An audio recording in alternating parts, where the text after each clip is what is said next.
How you doing? This is Tom McGiveron.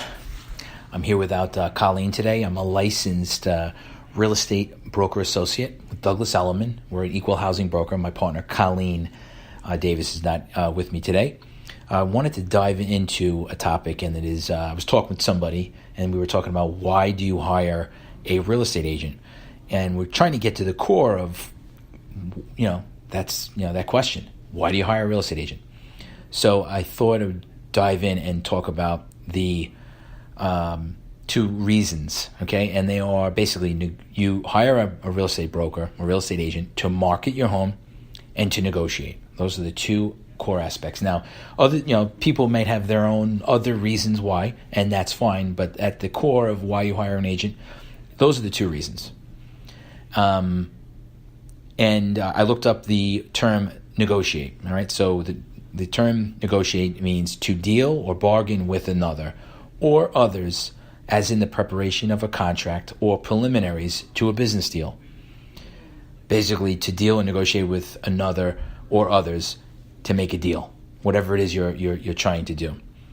And I thought, okay, those are the two reasons. So now why, or how do you determine how does someone market or how does someone negotiate? So marketing, right?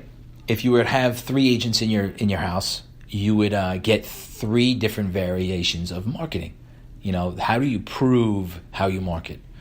So proving the marketing, brand A, brand B, brand C. They'll give you a sheet that says where the listings will be on the web, what they'll look like, what the verbiage might be, how many photos you're going to get, what print advertising it'll be in, what other mediums will your home be on.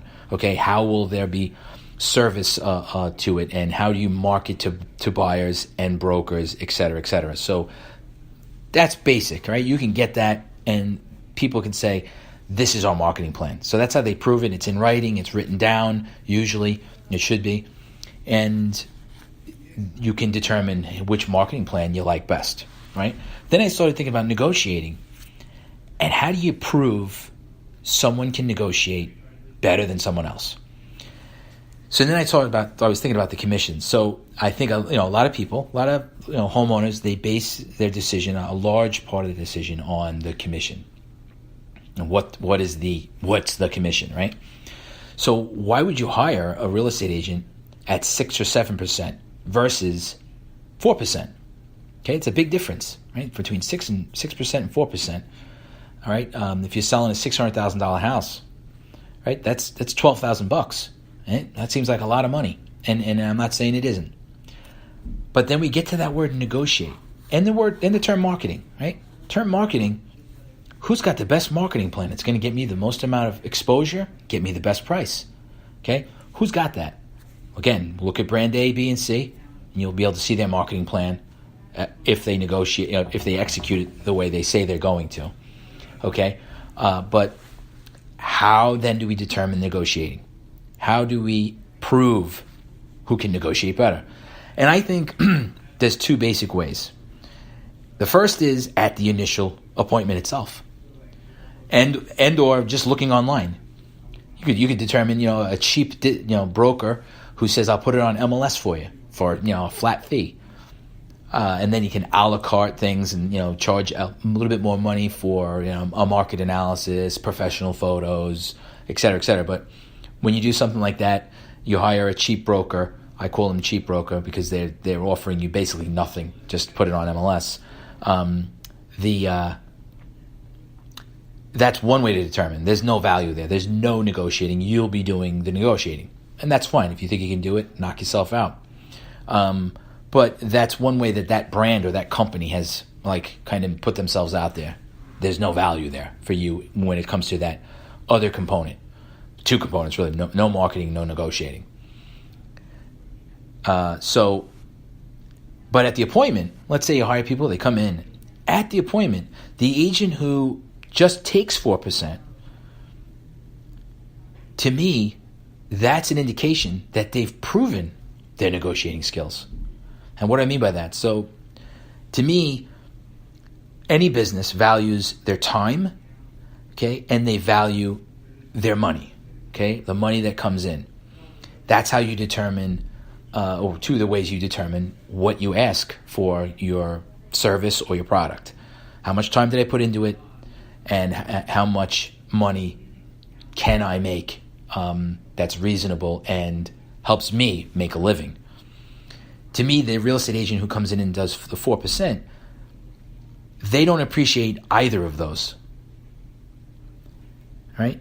The real estate agent, let me say that again, the real estate agent who takes the lowest common denominator, charging a fee and a commission to a homeowner, does not appreciate either their time, their staff's time, or their money.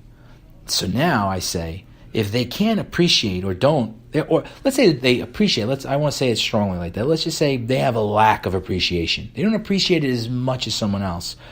How likely are they to appreciate your money when they're negotiating for you? So that's powerful. To me, that's very powerful. And I know pretty good real estate agents that charge, they'll charge a less fee, and it makes no sense to me. But at the end of the day, I don't know how they negotiate. I don't know how they take a phone call from a buyer. I don't know how they pay attention to their fiduciary responsibilities. I just know that, hey, they're a pretty good real estate agent. That's all I know. So the second way you can, prove negotiating. So that's one way, the initial appointment. If they take the lowest common denominator, they lay up and just going to take whatever. That to me, I already know. They're not even fighting for their money. They're not going to fight for mine. And it's not I don't want to say it like that. I want to say it like it's not a conscious thing, right? It's an unconscious thing. They're just doing it and just taking the less. Do I want that when I'm trying to sell my most valuable belonging, my home? Probably not. That's my opinion. So the second way that you prove is through statistics and results. I'm going to give you one: average listing price versus sales price. This is a great way to prove value of someone's negotiating skills. It also speaks to the marketing as well. But what is their average list price versus average sales price? Via their multiple listing statistics on their listings. That's where you want it. Not just handwritten or printed out in some fancy brochure. You want to say, hey, does it say MLS on it? And is it their most current inventory, the last 90 days, or is it forever, whatever it is? Well, let's say they tell you that their average list price is $585,000 and their average sales price is $579,000. Listing homes, right? That's pretty good, right? That's like a 1.5%. But again, that's only a stat. It's only, some people can look at that and go, okay, yeah, all right. It's just a way for me to say, hey, this is just a result. This is my results, and you can determine whether or not that's good. But I'm gonna give you an example, and it's like this. It goes like this: to determine an agent's ability to negotiate, to prove they can negotiate. Here's an example. I'm gonna take an agent. You hire Joe Schmo, okay? And if there's a Joe Schmo out there, licensed real estate agent Joe Schmo, this is not about Joe Schmo. This is just a term I'm using. So if you know a Joe Schmo, I mean no disrespect there. But let's say you hire somebody, and they get a phone call, and it's an agent calling, and they say, "Hey Joe, I saw that you had 123 ABC Street listed. How negotiable are they? How flexible are they on the price?" And Joe says, "Oh, they're negotiable. Everything's negotiable in real estate. Yeah, they're flexible." There's a thing called fiduciary responsibilities in our business, and they are care, confidentiality, loyalty, obedience, accountability, and disclosure. I'm not going to get into what they mean, but you get the idea. I have to have care for my client. I have to keep their information in what I know in confidence. I have to be loyal and obedient to what they want and what they've instructed me to do. I have to be accountable to them, right? And I have to disclose whatever it is I need to disclose to them.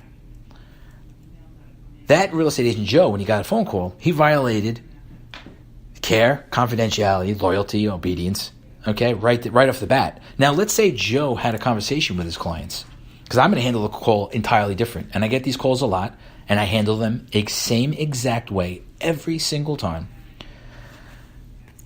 Let's say Joe, when he met, listed the price, let's say a house at $425,000. And he said, hey, listen, guys, I know you're a little bit flexible off this price through our conversation. This is when he's taking the listing.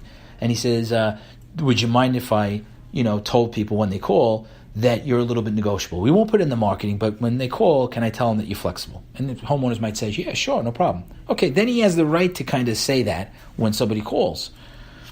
If he doesn't have that conversation, then he's definitely violating his fiduciary responsibilities. See, I use the fiduciary responsibilities, okay, at the core. I didn't make them up. They're genius, and they help me work for my clients. They help me remember negotiating and marketing, all right, putting care and keeping things in confidence and being loyal to my client. So now the call comes into me. Of course, I get these calls a lot. So they comes in and it says, hey, Tom, I saw you have the 123 ABC Street for sale. I was wondering, before I show it, how flexible is the seller? So I always say, if they don't announce the name, like the way I understand it, I'll just say, hey, what's your name again? And they'll say it. And then I'll say, are you a buyer's agent or a broker's agent?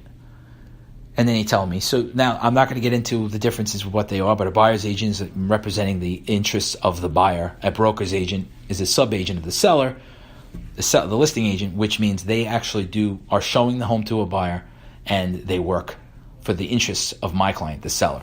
We share a common interest. But I like to know upfront what they are.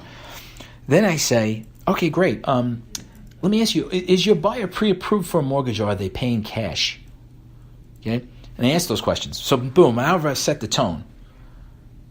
Because what do I want to do? Even if I sat down with the homeowner and I asked them, or got the feeling that they're negotiable if they're asking price, and I asked them, hey guys, you mind if I if an agent calls or buyer and they ask me are you flexible, can I say you're flexible?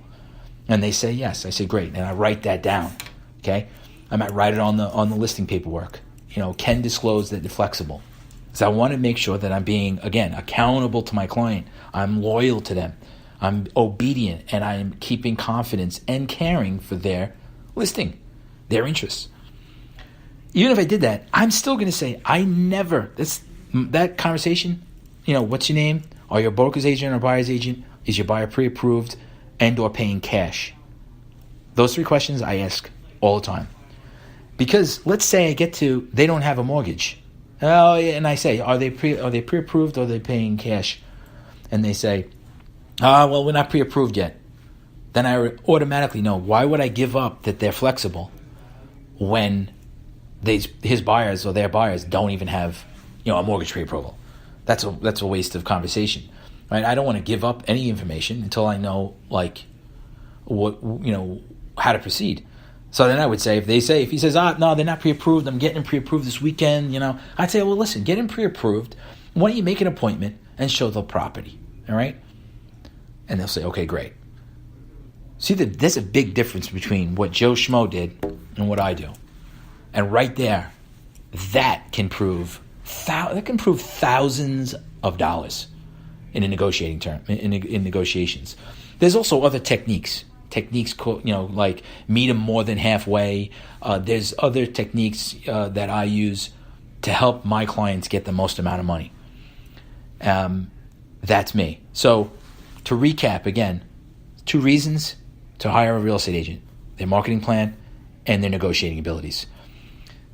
Right? The definition of negotiate is to deal or bargain with another or others in the preparation of a contract or preliminaries to a deal. That's what negotiate is. All right? I'm Tom McGiveron. I hope this was informational and helpful. If you are thinking about selling your home, please do not hesitate to give me a call or text me, 631-831-9048. Thanks a lot for listening. We'll see you next time. Thanks.